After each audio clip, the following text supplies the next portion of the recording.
If anyone has the power to truly make me deeply uncomfortable, it's gonna be a furry. Yeah. God, I can't English today. That's really annoying.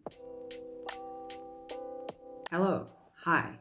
I'm not really in the mood to talk today, so we'll see how I go. On the bright side, I really haven't read that many books this month. I've finished 2 books, and one of them was a play.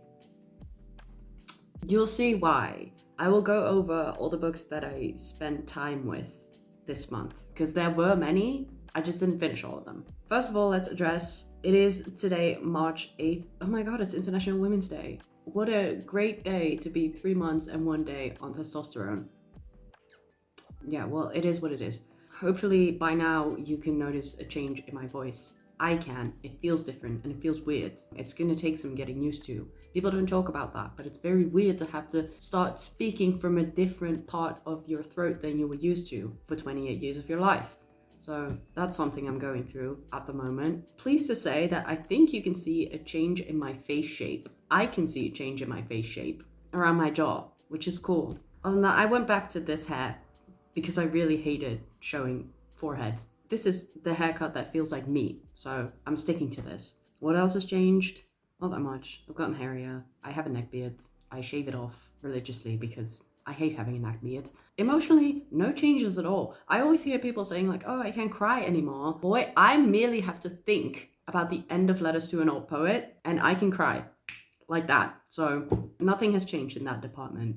Anyway, moving on to the books that I've spent time with this month. First one, I don't know if I mentioned this in the last one. I don't think I did. The Odyssey by Homer. I did not read, well, I read part of this version and then I was like, what the fuck is he talking about? I don't know what's happening. This translation was a bit difficult for me. Luckily, well, I had to read this for school and they assigned 2 specific versions of the book to read, one of which was a graphic novel, which was obviously very easy to read, and the other of which was a very modern, recent translation, which was also quite easy to read, but we only had to read a couple of parts of that, as opposed to the full graphic novel. But I feel like I got the gist of the Odyssey. I feel like the Odyssey is the most reference to text in literature. So last year when we were in class, when we were discussing As I Lay Dying, I was like, we are referring to this book so many times. Actually, I think As I Lay Dying is a quote from the Iliad, because I didn't encounter it in this. I'm pretty sure it's from the Iliad. But anyway, when we were discussing that, they said it was from the Odyssey, and I was like, I should probably read the Odyssey at some point. So I'm glad they assigned it now, so that I actually had time to read it, because clearly I don't have time to read anything else. The next book I read was also for school. This is the only book that I finished, and I didn't even like it. Here's the thing about me and Ishiguro. The first Ishiguro that I read was Remains of the Day, and I thought that was the most boring book I have read in my entire life. And I think I stand by that, pretty much. Yeah, I really, really didn't like that book. But after that, I still wanted to read Never Let Me Go because the concept was interesting to me. I read that and I thought the idea was really cool, but the execution was kind of dull and just didn't really hit me at all. Loved the movie though. Excellent film. Basically, with those 2 experiences in mind, I never planned on picking up Clara and the Sun. I've seen it around all over the place, and every time I saw it, I was like, I'm never going to read that. I do not care. You can tell me this is the greatest book you've ever read. I don't care. I don't believe you. But then it showed up on my curriculum. So I had to read it. I did. And unsurprisingly, I didn't like it at all. Again, super cool idea. We have a humanoid robot that is somewhat sentient, very intelligent and cute, even at times. But is it executed in an interesting way or written beautifully or engaging at all? To me, no, absolutely not. I was bored to death. This book is so fucking repetitive. The dialogue is so annoying that it's almost comical. There's a couple of pages in here where there's a bunch of people all talking to each other at the same time, and they keep saying the person that they're talking to's name literally every single sentence. And I thought that was so fucking stupid that I almost had to stop reading right there. The only reason I finished it is because I had to. Was it worth it? No, because the ending was really bad too. I honestly don't understand what the Ishiguro hype is about. What am I missing? I don't like his prose. I think he's very boring. I just realized I'm not going to say anything positive this month. It is what it is sometimes. I just really don't like Ishiguro's writing, and I will never be reading anything from him ever again. There we go. I just had to get it off my chest. Wait, I actually do have something positive to say. The next thing we had to read was Antigone by Sophocles, which I loved. The amount of different ways to say, I want to die, that are spelled out in this play, incredible. You see me, countryman, on my last journey, taking my last leave of the light of day, going to my rest, where death shall take me, alive across the silent river, no wedding day, no marriage music, death will be all my bridal dower. I'm sorry, but Antigone and Haman walked so Romeo and Juliet could run. I'm not even joking. I shall be content to lie beside a brother whom I love. We have only little time to please the living, but all eternity to love the dead. This play fucking slaps. I'm excited to read more. I'm going to read the rest of these. I mean, there's 3 of these in there, and then I'm probably going to read some more old Greek plays because they're fucking cool. They're cool as hell. They had us read this and then watch a modern adaptation, the Canadian French. I'll put the thing up here, which was really cool to compare the two. It was great. I really like this one. I'm going to read some more Greek plays in the future. Let me know what your favorite is if you have a favorite ancient Greek play. I think that was it for all the nice things I had to say. Oh, well, actually, I also had to read this. I'm just going to include it because I have nothing bad to say about this book. It's not really a book. It's a comic. Tintin. It's in Dutch. I had to read it for my comics class. I don't really have anything good to say about it either, but like, prepare for some more shit talking. The next book we had to read in the world literature class was Arabian Nights. Thank God we didn't have to read all of it. This isn't even all 1001 Nights. This is just like 262. But still, we only had to read the first 46 nights, and I didn't even do that. And this is the first time in this class that I didn't do all of the required reading because I just couldn't be bothered. Well, I'm not going to explain the whole thing, but it's basically like a woman tells stories for 1001 Nights, and the stories are not that original every night, if I dare say so. I used to think before I ever touched this that these were kid stories, that it would be fairy tales. These are not fairy tales. There's a lot of killing, beheading, rape, things like that, that I'm just, when you read too much of that in one sitting, as you have to when you have to read it within a week, it's just not fun. So I didn't enjoy this very much. I did like the class on it though, so I might in the future read some more on it. Also, this edition is really cool because it has all these other writers who have written essays on it or something in the back, which I do find quite interesting. And so I might read those at some point. Also, the poetry in this that is sprinkled in between the stories is really good. So I might just go back in and just read some of that sometime. There's 2 more books that I've spent a lot of time with this month. Actually, this one I haven't spent that much time with. This is El Mago del Paso Subterráneo, a Spanish children's book. It's not very good, which is why it's taking me very long to get through it because I'm just never motivated to pick it up. But I have to finish it this weekend because I have to bring it back to the library at some point. I'll probably not talk about it further in a wrap-up because it's not that interesting. But I'm glad I can follow along, and that's why I'm reading it. So then the next book.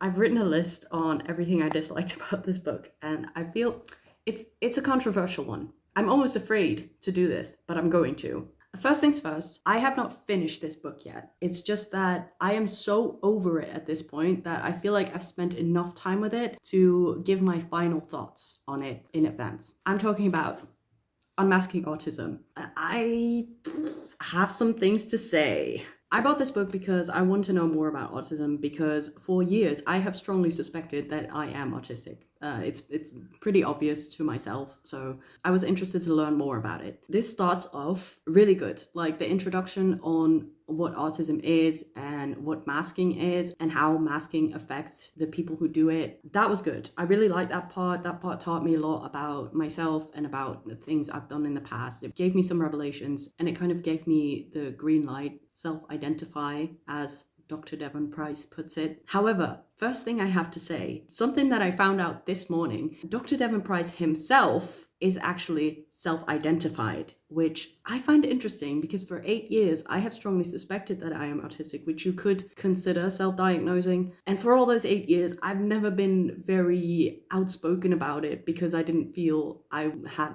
any right to speak up about it since I'm not diagnosed. And this book has convinced me that even undiagnosed people, because a diagnosis is not always accessible to people and it's not always a fair process. So I do think definitely that there is something to say for self-diagnosing. However, when you write an entire book about it that is this fucking big, I find it fishy, to say the least, to not be interested in getting an official diagnosis. That being said, obviously Dr. Devon Price has studied psychology. However, he has never himself been a psychologist. So I'm having thoughts about that. It's not just that, it's also based on what is in the rest of the book. Everything that I didn't like about it that made me doubtful of everything he's written in it. Well, that first part that I just mentioned, I'm fine with that, but the rest of it, I really didn't sit well with me. And I will try to explain to you why. As much as it seems like this book is about personally unmasking, because that is what it is also a call to unmask society, to have society be a more accessible place for autistic people. That is a plea that, like, on its own has some points, because there are a lot of things many people, not just autistic people, would benefit from if they were changed in society. And I do think that autistic people are only considered disabled because things just do not work for us, and we wouldn't be disabled if things were just slightly different. All of that is real, but the fact that it just goes on about unmasking society when that isn't really a realistic goal, to me at least, like I just felt like it was a bit idealistic, and it didn't really come with any short-term solutions beyond trying to unmask all of society. The tone of this also really didn't sit right with me. Maybe that's a personal attack on Dr. Devon Price, but I'm going to go for it because okay, I have to get it off my chest. Dr. Devon Price is a furry.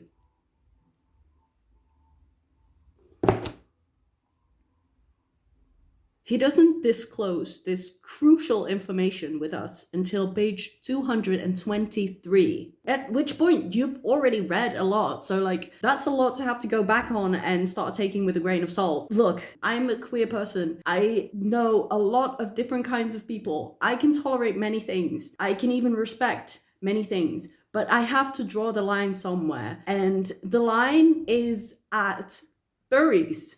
It's as simple as that. Sorry, I need a moment. No, genuinely, after I read that, I really had to take some time to like reflect on life and on this book and on the discourse around this book and the fact that I've read it. Just something about furries that makes me very uncomfortable. And I think that's fair. It wasn't just that. I think maybe if he had come out as a furry before anything else, I would have probably thought the same. I wish he'd said it on page 1 so that I wouldn't have even bought the book.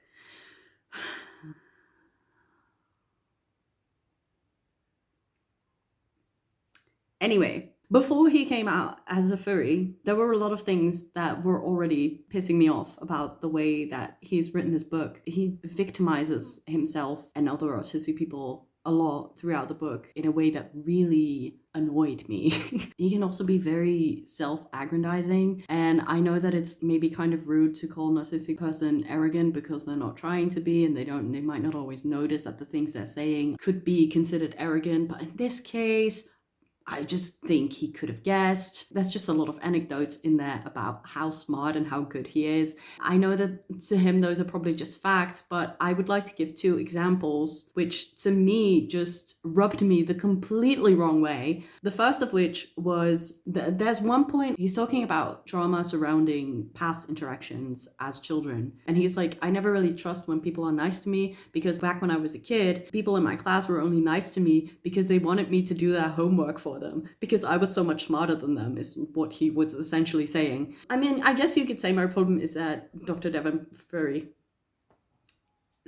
wasn't entirely relatable to me, But the way that, because that's not the only time he talked about how gifted he was as a child, and I get that that's the experience for a lot of autistic people, but something about it just didn't sit well with me. There's this other anecdote where he has asked you as the reader, I have to read it back because I interpreted the assignment so differently than how he ended up answering the question. Right, you had to think of moments in your life where you felt like you were fully alive. That was the assignment. So to me, I came up with a couple of times that I really thoroughly enjoyed myself, like a fucking Taylor Swift concert. That's a time when I felt fully alive, so I thought that was what he was going for. But then in the end, when he comes back to that assignment, he's like, I'll share a moment where I felt most alive. And he tells this anecdote about how he was walking down an alley and he saw a girl almost getting assaulted by a man, and he stepped in between the two and he stayed there until the girl had walked safely home 2 blocks away.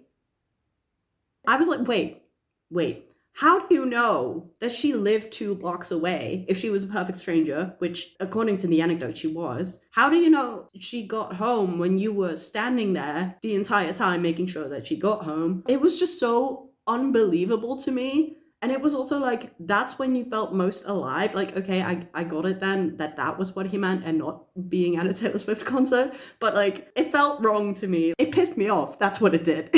Painting himself off as the good guy. I just didn't buy it. And then there's also the sense that I got that like everything that ever inconvenienced him was a product of ableism and was incredibly traumatizing to him. I just don't think that that mindset is helpful. Maybe like at first when you're just figuring out that you might have autism and you're realizing that none of the things in your past that went wrong were entirely your fault, but rather this huge misunderstanding. But he's like actively victimizing himself. It didn't sit well with me at all. It didn't seem helpful. Because also the thing is, like I said before, he doesn't really come with any solutions to actual problems that we have. Most of the advices that he comes with are either completely obvious and therefore just kind of condescending, because he's like, if you don't like wearing jeans, consider wearing comfortable leggings. Like, I'm sure that people who don't like wearing jeans have considered wearing more comfortable clothes. Or he's like, if you like a certain, well, this is actually how he came up with Furfest. This is how he came out as a furry. He was like, if you enjoy dressing up as a dog and getting your ass whipped, then he didn't actually say that, but he did mention Furfest as a place to go looking for friends. I just think that if like I'm this sad little autistic person with no friends, if I was for some reason compelled by furries, I probably would have thought to go to a furry festival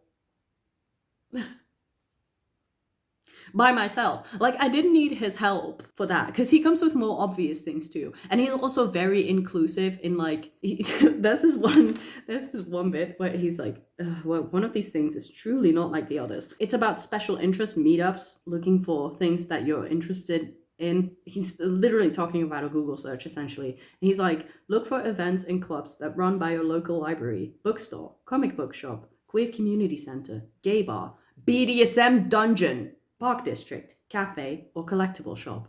It's like, I'm sure that someone who's bored and sitting on the couch looking for friends, if they happen to be interested in BDSM, they probably would have thought to Google that themselves. We didn't need that suggestion in here, really. Maybe that's just me. I don't know. Maybe some people truly can't think for themselves. Other advice that he has that is very much just about unmasking and letting all your autism just roam freely into the world is just not really doable in life. Because here's the thing. Some people can't really afford to unmask. There's a reason that people mask in the first place. It's not like we do it for fun. We do it as survival mode. And obviously he does address it that way, but he doesn't really readdress that when it comes to unmasking. At least I didn't really get the sense of that. He uses a lot of examples in this book of other people who have been unmasking for a while. And all of these people are either self-employed artists, or they are just successful in some other way. They're in a position where it's very easy for them to unmask and for other people to just take it, because they're not really reliant on anyone else to live. I just don't think other people can afford to just go full autistic out in public. That's not going to work for everyone. I realized from this book that I'm actually not that good at masking, and what would help me was to learn how to mask better, actually, instead of unmasking, because that wouldn't be well for me at all. Actually, while reading this book, I was thinking about my autism so much that I swear to God, it got a lot worse. I need to work on that now, kind of backtrack on that and try to be more masking. Maybe I should write a book called Masking Autism. I just need to learn how to do it properly, and maybe then I'll be fine. I mean, I know I get tired from social situations anyway, so I can afford to mask a little more. What I will say before you come for me, I don't think that every nonfiction book has to be entirely representative of the entire spectrum of what it is about. Obviously, I mean, autism is a spectrum. Everyone's going to relate to it differently. A lot of people do very much relate to this book. Honestly, good for them, but it's not me. And I've read some people on Reddit who do not relate to it either. So I know I'm not alone in that. I am grateful that I read the book because the first 70 or so pages were very helpful to me, figuring myself out, finally being brave enough to kind of embrace the label of autism. I mean, all of that was great, helpful. I enjoyed taking in all the information, but the rest of the book to me was just not it. I will probably be looking for other books on autism that are different from this one. I just can't believe he's a furry. It's a lot. It's a lot to take in for me. Did I want to say anything else about it? You know what? No, I don't want to say anything else about it. I think I'm done talking about this book forever. Even though I am going to finish it because I have like 30 pages left.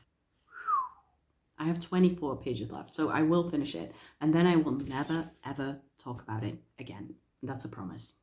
And a threat. And also a lie. It's a week later and I know I said that I would never talk about this book ever again. And that video was already uploaded, but then I actually did finish the book and I have to come back in here and call myself out because he does actually say, and I do want to address it because I was harsh on this front. I'll read it in his words even. There are plenty of autistics who are never fully able to unmask. Some of us are in such perilous positions that opening up is too dangerous. Some autistics conclude it's better to find small pockets of acceptance where they can get it and maintain their masks everywhere rather than risk homelessness, blah, blah, blah, blah, blah. And then in the end, he goes like, to unmask society would help out these people in the end. That's the goal of unmasking society by the people who can afford to unmask. Unmasking would help people who cannot unmask. So I do want to backtrack on that, on what I said last week.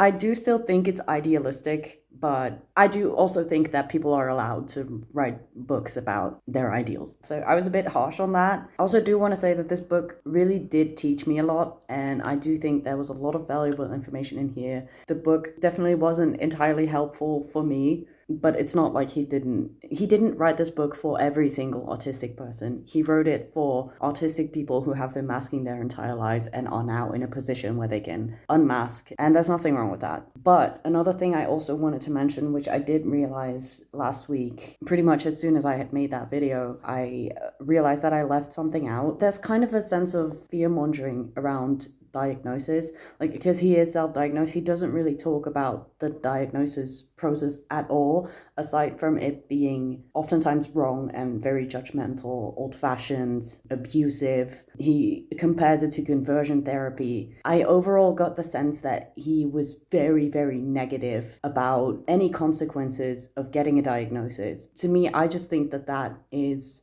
not a good thing to do in a book like this. It really had me thinking like, okay, I'll just try not to get a diagnosis then, because what would be the point? I would essentially just put myself in a vulnerable position and it wouldn't help. I can just do all the self-acceptance stuff myself. But then I went on Reddit. I've been on Reddit lately, it's weird, but I asked there, in actually, because it's also a very American-centric book, it's very much about American healthcare, American statistics, and so I went on a Dutch Reddit and I asked, what would be the consequences of getting a diagnosis? How would that help me? Like, can someone explain what would happen if I got diagnosed? And every single person who commented was like, absolutely get diagnosed, because you will get help, you will get accommodations, get support from many places, and those things are actually very helpful. So I just feel like the way that he talks about diagnosis and like there's no therapy for autism. Obviously there is no therapy to cure autism, but that's not the only form of therapy that there is. There's also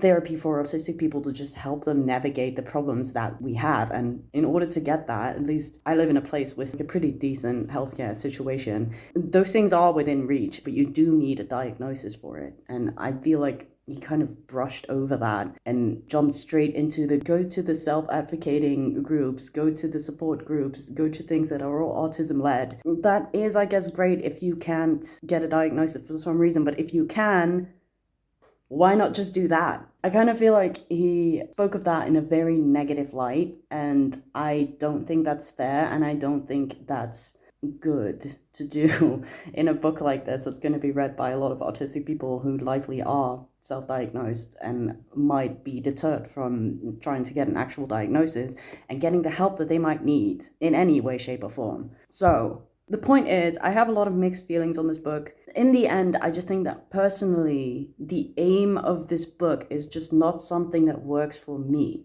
I know I'm not the only one. I read some other 2-star reviews. I gave it 2 stars. I didn't give it 1 star. I'm not that furry phobic. Yeah, I read some valid points by other people as well. If you're interested, just go and read some 1 and 2 star reviews on Goodreads. I think you'll find many points that are valid.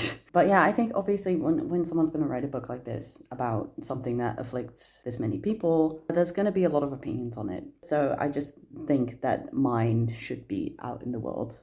Also, I can actually move on from it now. I'm not sure yet if I will actually never mention this book again. You know what? I might. I'm going to be on the lookout for other books about autistic people. Perhaps you'll hear from me then. Bye. One more thing to end on a positive note. It was my birthday this month, and so I got some books. It's only 3, but it's something. I got The Inseparables by Simone de Beauvoir, which I'm very excited about. I read The Woman Destroyed, she's back there, last year. Loved it a lot. Definitely want to read more of her work. I have The Second Sex right here. That's it, like that one. That's it. It's not the whole thing. It's just excerpts. Yeah, this is the one I was most excited for. So I'm going to read that soon. This is Zijn Jongen by Corrie Lee, Dutch writer. This is them. They recently came out as non-binary. They don't really care about pronouns, so she's like, how old is she? She's well in her 70s. But anyway, this book is about their father, who kind of raised them as a boy in his way, but just like his boy, not really for the outside world, but just between them, she was his son. I'm very interested to read more about that. I don't think, she's a very prolific children's book writer in the Netherlands. I don't think I ever read any of her books, or never finished any of her books, at least, because I do remember that we had some when I was younger. They were always very sad and very serious. I don't think I was into that. I would be now. But yeah, I'm just going to read this one soon. And the last one I got was Her Body and Other Parties. I loved In the Dream House by Carmen Maria Machado. I want to read more short stories, so this is perfect. Other than that, I think the reason that I read less this month is it's The Game That Must Not Be Named. I bought it secondhand. I didn't give money to... Anyways, so that was my February and the first week of March and my 3rd month on testosterone. Yeah, it's been a rough one. Tell me what your favorite book this month was, or your favorite Greek tragedy. Did the Greeks have comedies? I think they did. I don't know. Tell me something fun in the comments. Bye.